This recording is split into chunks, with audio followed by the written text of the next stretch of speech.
Hello and welcome to the Hindsight in 2020 talk from the Imperial War Museum.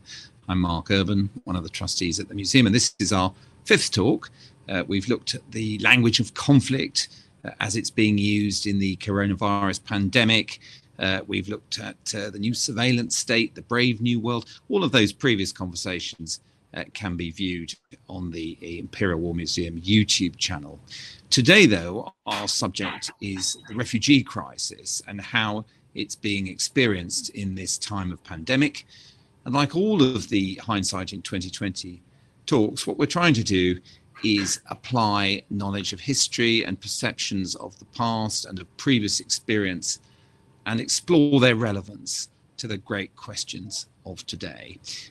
We're going to have a conversation and we will do that for about half an hour, and then you'll get a chance to direct questions at our experts. Now, on the right of your screen is a chat box, and if you put your question in there, I will do my best when the moment comes around the top of the hour to direct it to our two panelists, who are Sonia Shah, who's a science journalist, broadcaster, also author of The Next Great Migration, I should say, a book, not surprisingly, about this great issue of the day, and Professor Laura Hammond from the SOAS Developmental Studies Department, who is also very active in charting the refugee crises of now, how they're impacting the world, and what their roots have been in terms of social and historical context. So it's a fantastic pair of guests we've got today. As I've said, you can ask questions on the right of the screen. Our discussion now, though, is going to kick off really, in a sense, in two parts, which is the first part, we're going to look at the sort of here and now, in a way, and how it registers in historical terms with the current refugee crisis, the current challenges being faced by refugees. And then we're going to look at the much broader context of how it might change the world. But let's start off with you, Laura, if I may. I mean, obviously, people in lockdown very much preoccupied with the personal, the family context, and not perhaps looking beyond these shores much. How far has this crisis impacted people fleeing from conflict or deprivation around the world? Thanks, Mark. I mean, I think it's really important to recognize that while we here in the UK may start to stretch our wings, spread our wings, and come out of our homes after many weeks of being inside, that this pandemic is still on the upsurge in many parts of the world, and the numbers of cases is increasing on a daily basis. In most of the regions where the majority of the world's displaced populations live, they haven't reached their peak yet. The numbers of cases are still going up. That said, it's also true that there hasn't been the kind of really disastrous outbreak in a refugee camp or a refugee setting that many people have feared, and that's really lucky, but the danger is by no means over yet. Sorry, can I just quickly follow up on that, Laura? Yeah. Why is it, do you think? I mean, I've seen explanations from everything from there is much more BCG vaccination in the developing world, which may have given people some sort of generalized immunity right the way through to age profile. I mean, what is it you think that's prevented a really catastrophic outbreak in a refugee community? It's really hard to say so far because, I mean, for instance, I work in the Horn of Africa, and the first cases there were only reported in the middle of March. So we're about 3.5 months into the beginning of this pandemic. So very difficult to get information. It's also true that while we know that there haven't been large scale kind of loss, there hasn't been a large loss of life. We also know that the numbers of positive cases that are coming out of refugee affected areas is largely an underestimate because there's just very little, if any, testing available. There's hardly any case management. Many people are becoming sick and recovering, or becoming sick and not recovering without ever being tracked. So it's important not to be complacent about what may look like low numbers. I think that it's hard. So it's hard to know sort of epidemiology. Is there anything that is a benefit to these displaced populations? I would guess probably not. And that the main thing that is perhaps slowing the spread of the virus is the fact that many of these refugee populations, particularly those that are in settlements or camps, are quite far away from the rest of the populations. They're already quite excluded. And that can be a disadvantage, as I think we'll come on to it later on in our discussion, but at least in terms of catching the illness, when it's circulating amongst, for instance, an urban population, there's less likelihood of it spreading out to refugee camps, for instance, which tend to be located very close to national borders in remote areas. Sonia, when we think of the reality of some of the huge refugee populations in the world, whether that's Rohingya in Bangladesh or Syrians in Turkey or Lebanon or people who fled Congo for Uganda, we were hearing about recently, how do you think the virus has changed their everyday realities? For refugees themselves right now? Yes. I mean, my guess, and there's not a lot of good information about how those populations are responding right now. My guess is that in terms of the menu of risks to their situation, that COVID would be relatively low. In a lot of displaced populations, the bigger risk is, things like measles and cholera outbreaks that are much more deadly. But then also we know how to contain those things. So, but I think generally speaking, if we look sort of in a broader context, that there's no real consistent correlation between migration and disease outbreaks. So if we look at people moving because they're seeking asylum, or they're forced displacement, or if they're just immigrating for jobs or whatever, all these migration flows have not been consistently correlated with outbreaks of disease. So I think there's a number of different ways to kind of understand that, but one way that's very obvious is that these are just a small part of how microbes travel around the world, right? We also are connected in many different ways through kinds of mobilities that we don't really notice that much, like business travel, or people just traveling within their own borders or between neighboring states, etc. You're talking about the reality there, Sonia, but what about the perception of people being scapegoated, do you think, in the sense that if they're strangers, they've come across the border, that people now look at them with new suspicion? Yeah, I mean, historically, that's certainly been the case. It's been very easy over many, many years to scapegoat newcomers for the arrival of disease. In the 19th century, during the cholera pandemics of that time, we blamed the Irish immigrants for bringing cholera. Then we blamed the Muslims. Then we blamed the Eastern Europeans, and sort of it goes on and on. Meanwhile, cholera is traveling through commercial venues, which nobody wanted to deal with because that would be too disruptive to business. And that concern really was sort of the heart of how we created our global health infrastructure. The very first, international health conventions were created by Western leaders to keep Muslims from bringing cholera around during their Hajj pilgrimages. So, so this idea of scapegoating this one sector of the population that's on the move for the diseases that we're all really, spreading around just through our ordinary business as usual, that's been pretty common. Laura, we in Europe, obviously, in recent years, gave a great deal of attention to the migrations through the Western Balkans and across the Mediterranean. These were the things that attracted a lot of political heat and action from politicians. To what extent does the European lockdown mean that those have been inhibited, or is it one of those things that, because by its very nature it's kind of an under the radar activity, is not too dependent on border posts being open?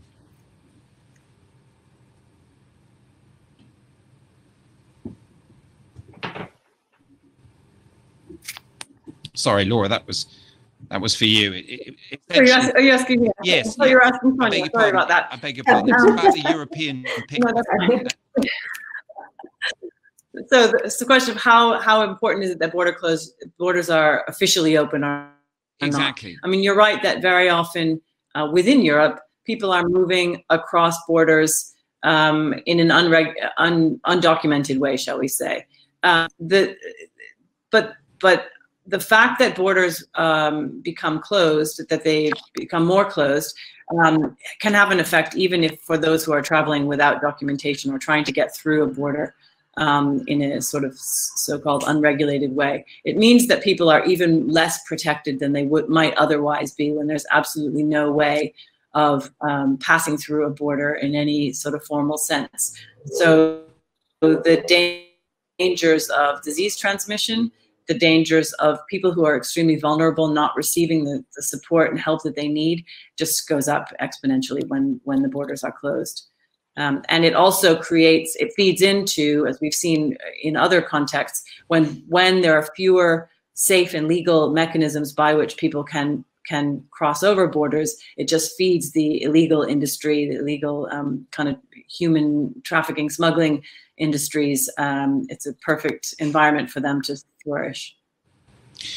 Sonia, do you think in the situations that Laura's describing, where people are literally, for example, herded into the back of refrigerated lorries, that kind of thing, there isn't the danger now of some kind of significant outbreaks, because clearly social distancing by its very nature is impossible in that scenario, or even in a typical refugee camp setting?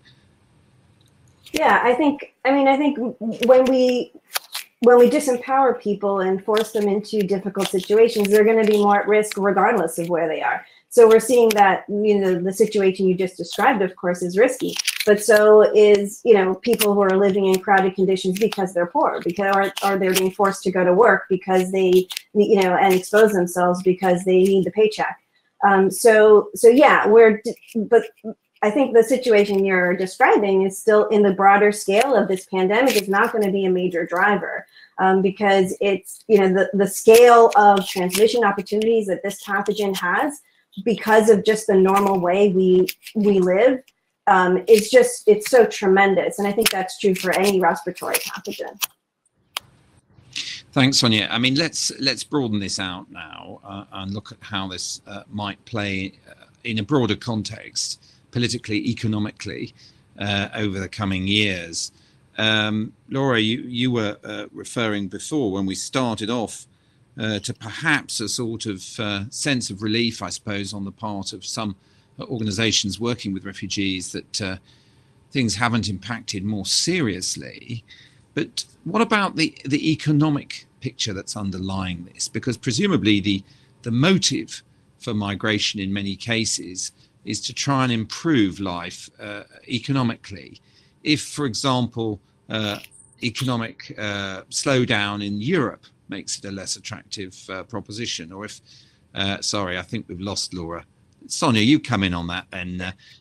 Effectively, I'm saying if the world is going into a slump, what does it mean in terms of the attractiveness or otherwise of certain countries as destinations for migrants?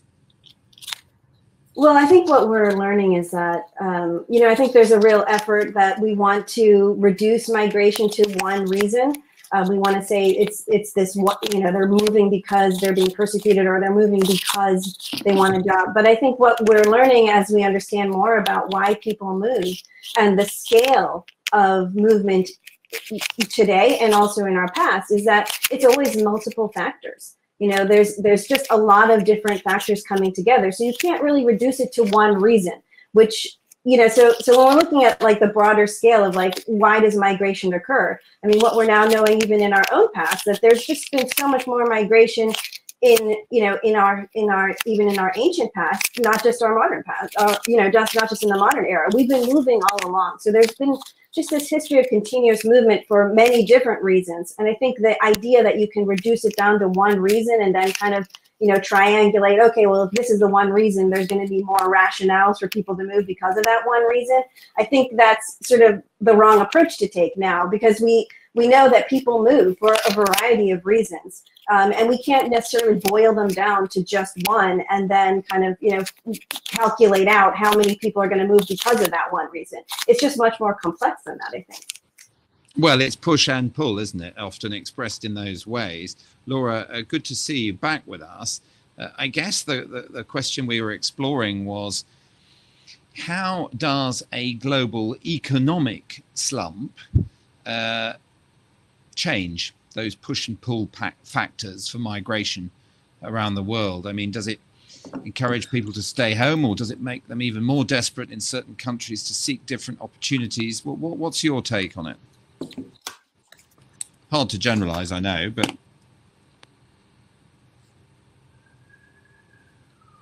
can you hear us, Laura? I think she maybe. Oh, no, we've lost her again. So, Sonia, we got to the point there where you were setting me straight, as it were, on seeing economics as a single driver, and that obviously wasn't my intention. I was simply looking at it in that complex of push and pull factors. I suppose broadly, you can see that there's countries that are neighboring to each other that have, one country is more wealthy than another country, and they're right next to each other, and the borders are relatively porous, and you don't see countries that are poor emptying out into the countries that are richer. So, I think you'd have to evaluate it on a case-by-case basis and see, why different people move based on, yes, push and pull, but also, all the political factors in the way that we make our policies. So, we can either make migration really easy or we can make it really hard.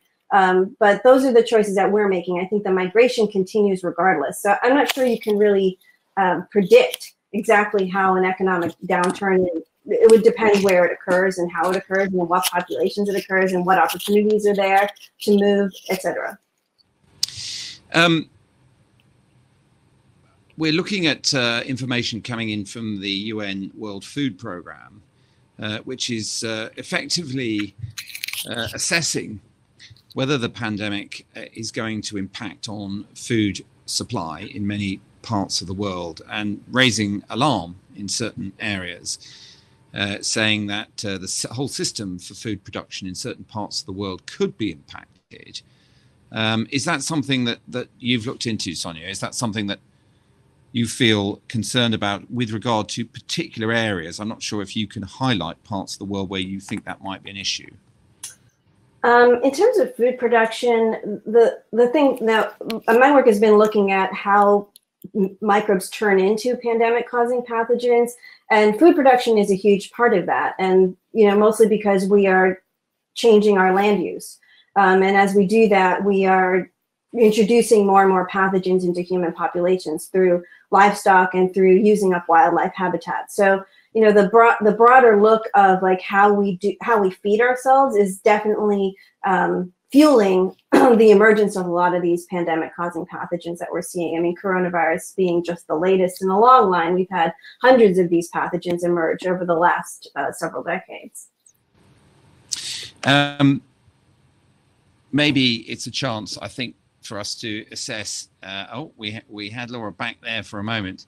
In a broader historical context. I mean, you were talking earlier, Sonia, about people, I suppose, in a way, scapegoating or believing that certain groups that were moving in and out of the country might be bringing a pandemic. I mean, what does the Spanish flu epidemic of 1918 tell us about that? I mean, can there be migration-borne or migration-enhanced pandemics in that sense?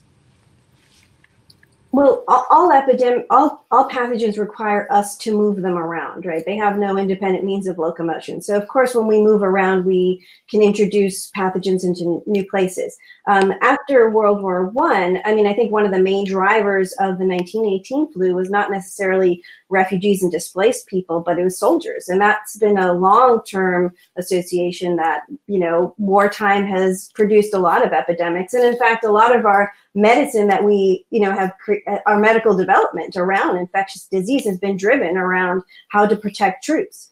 And I think the very particular situation of trench warfare during World War I, very peculiar conditions that a lot of young people were exposed to, and the way soldiers were treated during the outbreaks of the flu really helped to enhance that particular pandemic, and then it spread around the world.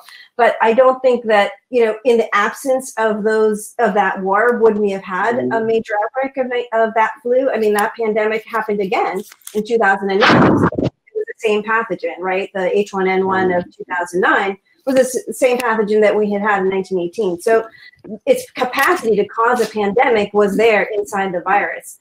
We move it around through a variety of ways. But like I said earlier, with a respiratory pathogen, it's almost that can exist, that can transmit in any kind of climate, like the coronavirus can, and like influenza is pretty good at doing that too. Even very small movements will be able to spread it around. I think the main difference would probably be just the pace.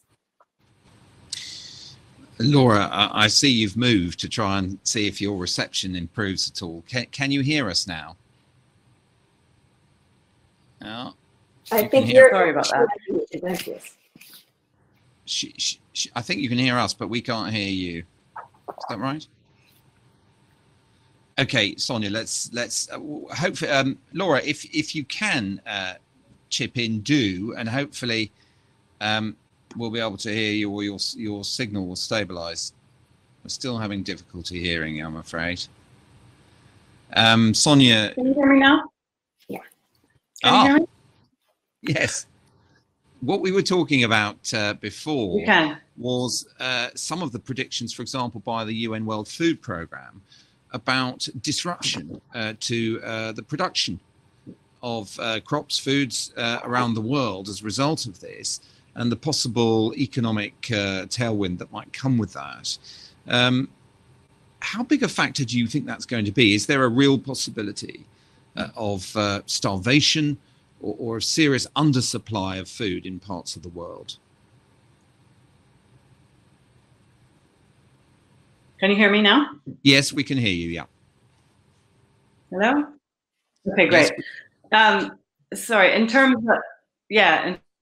of food security and the potential risks, I mean, I think that there are, what's important to think about in terms of this pandemic is not only the immediate health risks, but the longer term economic aspects of it. And those are risks that emerge from the particular countries and places in which people are living, but also their connection to international value chains, international labor markets, et cetera. And so we've already seen, for instance, in Kenya, where the collapse in the horticultural and vegetable markets has been as a result of lack of demand in Europe, not so much as anything that's happened in Kenya itself. So you have this connection between demand in different markets and what's happening in the places where people in quite vulnerable situations are living and working. So is there likely to be large-scale food shortages? In some places, possibly. And one of the real dangers in many of the places, to take the Horn of Africa again as an example, is that the impacts of COVID-19 are likely to be layered onto what is likely to be another outbreak of desert locust, which had a devastating effect last year and is expected to come back this year. Drought is a recurrent visitor to that region as well. So you have these kind of knock-on effects that are very likely to have an impact in terms of food security. That is a fairly sobering vision of sort of pestilence and famine. I wonder to what extent you feel also, Laura, that the kind of mobility that we've got used to now, whether that's the business traveller coming back from China to northern Italy, or indeed the poor person seeking work from the Sahel and coming north to try and get to the Mediterranean, all types of it are going to be significantly impeded in the future? Or is it simply not possible with the kind of global economic model we've got to really significantly reduce the movement of people around the world now? Well, I think we need to keep in mind that the difficulty now, again, in slowing the spread of this virus. There's absolutely a need to try to restrict movements. We're all restricting our own movements in that way. But as a long-term sustainable way, a lifestyle way of living, it doesn't work for us here in the UK, and it certainly doesn't work for people in other places. So I think we need to find, and you know, it's not, I don't think that the world is a global place. People move, things, people and ideas and things move, and people need to move. And one of the real already the impacts that we can start to see from this dynamic in places where refugees and displaced people are living is that they are in a very difficult position of having to make the decision about whether or not to try to restrict their movements now, and potentially forego a meal today or tomorrow or in the coming week, or take their chances and risk potentially becoming ill in a couple of weeks to an illness that they've actually heard they might recover from and not require hospitalization.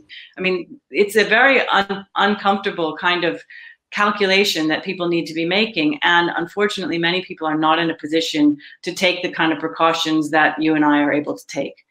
So, you know, I think what needs to happen in the very immediate term, yes, is to think about trying to restrict movement, but also to recognize that those who are in a situation of restricted movement may have particular needs and vulnerabilities that need to be addressed. And I think Sonia was referring to this as well, that you know, if you're unable to feed your family because you can't move, that's a new vulnerability that somehow needs to be recognized and addressed. Otherwise, you won't be able to restrict your movement. You'll have to move, and so, you know, it's important to see not so much the movement as the problem as it's people who move in an unsafe or a vulnerable situation who become, you know, right now they're being seen as problematic, when in fact it's not they who are problematic, it's the fact that they are vulnerable and unsafe, and that is the problem. Yeah, but I think we need to make a distinction between needing to restrict movement in some ways, but also move beyond that as quickly as possible, but also not scapegoat those who are in a position of movement. Thanks, Laura. I wanted you to have a couple of answers there, because obviously you had the difficulties with connectivity. Sonia, just picking up then from what Laura's been saying, and looking at the coming months, does movement just get back to normal? I mean, we've seen in some aspects very dramatic restrictions on people's freedom of movement. You know, if you lived in Wuhan back at the start of the year, you were essentially locked in your apartment. We've seen the European style of lockdowns. We've seen the much looser style of thing that some people, some states, I beg your pardon, in the United States brought in. I mean, is there a model for the future? Are there particular parts of the world, do you think, where it will take longer to get back to a normal type of migration of all kinds? Well, I think what we're doing right now is a very crude response to this virus, and that's because we don't know enough about it. So what we know is 15 minutes face-to-face with an infected person, that's the transmission opportunity that the virus takes advantage of. How do we stop that from happening? Well, we're just saying everyone stay indoors, don't interact with each other, right? We're not able to give a more nuanced response, which is, well, where are the high-risk groups? What exact kinds of social interactions do we have to stop? What kind of movements are perfectly safe? Because probably many of them are, but we just don't know which one. So right now we're just saying, let's just stop all of it because we can't give any better, more nuanced information than that. But I think that's going to change. And so as we're learning more and more about how this virus actually moves between us, that we can start to be more targeted in our containment efforts so that we don't have to have this very crude directive of everyone just stay still. I mean, the virus is taking advantage of a specific form of transmission, of a specific kind of behavior that we have. We haven't pinpointed what that behavior is exactly yet. We have this rough idea. It's 15 minutes face-to-face. It's when you're with a stranger, you don't know if they have it or not. So a lot about this virus and how it moves is still relatively cryptic. But I think as we learn more and more about it, we're going to see that there's a lot of movements that we can do safely, and that we can be much more targeted. And I think what we're learning in this moment of maximum dread about anything moving at all is how much we really need to move. how much mobility, how important mobility is for all of us, not just for, a displaced person living in a refugee camp who's fleeing, persecution, but for all of us, just for our social connections and to keep our societies moving, functioning. Movement is critical to our resilience. And I think that's maybe a lesson that's going to come out of this period. Thank you very much, Sonia. Well, we're into the last 10 minutes now, and as I promised, we can take some questions that have been coming in the chat on the side of the screen there. Let's get one from Jill Webber first, which is essentially to do with the many challenges you've been describing, and whether there's a hope of additional resources as a result of this crisis, for example, to alleviate some of these issues among refugees, or I suppose you could say, will people in times of economic hardship tend to focus on charity closer to home? What's your instinct about that, Laura? I'm afraid I have quite a pessimistic outlook on that. I mean, we've seen that just as we've tried to restrict people's movement, there have been all sorts of protectionist kind of walls coming up around different countries, and a real focus on kind of home, what the problem is at home. We know in the UK, for instance, 0.7% of the national budget is dedicated to foreign aid, but the GNI for next year is anticipated to drop by as much as 20%. And so the 0.7% of that will already be 20% less. So we're also looking at the US, which is pulling its money away from the World Health Organization at precisely the time when it's needed most.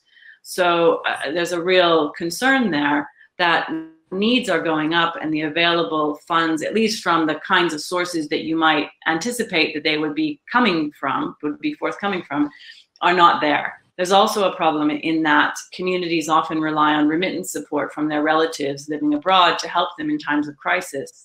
And in this environment, remittances are being squeezed even harder because the senders of those remittances are themselves affected by the pandemic. This is an unprecedented situation where the senders are losing their jobs, they're caring for immediate family members here in the UK or wherever they happen to be living, and they don't have as much money to be able to send back to help relatives. So less aid money, less remittance money, and it's going to be a very, very difficult situation. Thanks, Laura. There was a question from Erica, which you touched on there in your answer when you talked about the possible effect on UK aid spending of a reduction in the national income, in the overall wealth of the country as a result of this crisis. Sonia, just picking up on the UK angle, we've seen since lockdown started this decision to place the Department for International Development into the same structure, the same ministerial structure as the Foreign Office, to make it effectively part of the Foreign Office. Does that indicate, if you like, a grittier assessment of what is in the national interest, a less benevolent approach to foreign aid, or am I reading something wrong in that? I mean, I couldn't say specifically in the UK context. I'm actually based in the US, and politics here have been very, very absorbing in the recent period. So I couldn't say exactly for the point you're referring to, but just to add on to what Laura was saying, to add an optimistic view on it. That I think, we are in this moment of insularity, and there's going to be an impetus on policymakers' part to close the borders even more. I mean, we have more borders around the world that are fortified with walls and fences today than at any time before, and I think that is going to potentially continue. I mean, we're seeing, a lot of political will and momentum for that right now. But at the same time, I think the other thing that could come out of this pandemic is this. The fact that it's going to take international collaborations that are already happening in the scientific establishment to get us the solutions we need. So we are already seeing, huge international collaborations, unprecedented international collaborations across borders between scientists in different countries, looking for drugs, looking for vaccines, trying to understand the epidemiology. And that's what's going to get us out of this mess. And I think as that happens, as people start to understand that we need those connections, we need those, we need to share our knowledge that that's the only way we're going to get out of this problem. I think that's going to be a really important counterweight to this whole movement towards like closing the borders, pulling up the fences. Thank you, Sonia, and I apologize for assuming that that you were in this country. Laura, there's a question from Claire, which is something that was touched on earlier by Sonia, which is to what degree could migration or movements of people touch off conflict now, or be seen as a source of tension between neighbouring states? Do you have concerns in that regard for particular parts of the world? Yes, I think so. I think that the dangers of there being, because of the fear of people crossing borders and the fear of contamination from one group to another or from one person to another, heightens concerns about border infiltration, about the use of common resources, about who's presenting a risk to whom. So I think that there's a risk of intergroup conflict of various types, and it might be between states, but it might be within states as well, between different groups. I think as well as we're talking about violence, it's important to recognize that the documented increase in domestic violence and sexual and gender-based violence that has been recorded in every country is also a major issue in the kinds of context that we're talking about today. Sonia, did you want to come in with a last word on that same topic? I know you mentioned it earlier, but this question about future conflict and aggravation, I suppose, of relations between states, both by putting up walls or indeed by scapegoating or claiming that migrants from a neighbouring state have exacerbated the situation, the virus situation, and indeed the economic situation. You have particular flashpoints that you're concerned about. I think what was going to happen as this pandemic progresses, I mean, we are really right at the beginning of this. So, we have maybe 5% of the global population has been exposed to this pathogen, and we're probably going to get up to like 40 or 50% before we get a vaccine that works. And before we have population immunity, we probably need 50 to 70%. So we are really at the very beginning of this. And right now we are seeing, at least in the US context, and I think also in the UK context, that marginalized populations, racial minorities, other ethnic subgroups that are marginalized in different ways are bearing the brunt of it right now. But I think a respiratory pathogen really can spread to everybody. It's not necessarily ghettoized among the poor. And so as this pandemic progresses, more and more sectors of the population are going to be exposed to it. And that's already happening in parts of the United States, where we see the president holding rallies of his supporters, and they're the ones who are getting infected now. So it's not the marginalized poor, it's people who are, supporting the most powerful man in the country. And I think we saw that with the 1918 flu too, that before that, that outbreaks of disease were very much scapegoated on immigrants and blamed on immigrants. But the 1918 flu hit everybody. Every sector of society ended up paying a price for that.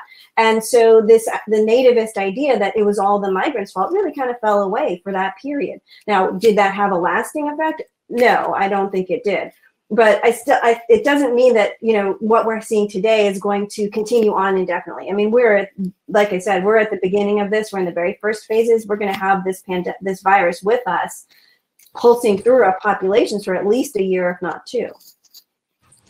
Sonia, I'm glad you both highlighted the limited impact it's had so far in terms of the global population and the experience of 1918, because as a final thought from each of you, I know it's a very bad thing for me to do, to ask you to gaze into the crystal ball, But in terms of not just the epidemic, but the social, political and economic consequences, and looking at the experiences of those really big events like the 1918 flu pandemic, how long a tail do you think this thing might have? I think we're gonna be dealing with this virus for at least the next couple of years in an acute fashion, the way we are now. Maybe intermittent shutdowns for a while, and maybe we'll get some more clarity about how it actually transmits, who's most at risk, and so we can change our behaviors and accommodate it that way. But I think the underlying, the big lesson from this, like in terms of like how it will affect us, I mean, pathogens have been shaping our history from the very beginning. You know, they've shaped our bodies, they've shaped our development, they've shaped our history, it shapes who wins wars, who loses wars. What we're seeing now with this pandemic, I think one of the most striking effects of it that really isn't talked about enough is that this is one of the few truly global phenomena. I mean, we are all experiencing this personally as our own personal trauma together as a global community. And I think it's you know, the psychic effect of that, of everyone in the world. So this isn't like Ebola, which is only in West Africa, or Zika, which is in the tropics, or, you know, the last SARS, which was only in a handful of countries. This is something that the entire planet is going to have to deal with. And the way out of it is going to be cooperative. That is the only way we're going to get out of it, whether it's because we share knowledge about how to change our behavior, or if we share innovation in terms of drugs and vaccines. So, you know, I think that overall, like this experience of a pandemic, as traumatic as it is, it's also a shared experience. It's a globally shared experience, and it will ultimately require solidarity across borders to overcome it. Sonia, thank you very much on that thought. We must end it. I'm terribly sorry, but we've lost Professor Laura Hammond again because of a bad internet connection. So my thanks anyway to Laura Hammond and to you, Sonia Shah, for joining us on this discussion. Our next conversation, which will be a little later next week at 5, with my fellow trustee Suzanne Rain, is about the new caliphate, the new age of terrorism. You can see that next week. You can, of course, see this and other conversations on our YouTube channel if you can't wait and you need to re-immerse yourself in this debate and our conversations in the meantime. Our doors are not yet open. We hope to do that again soon at our physical museums. If you wish to donate to the Imperial War Museums, that would be fantastic. You can go online at www.iwm.org.uk/support, and please give generously. Anyway, thank you all very much for joining us this week. Goodbye.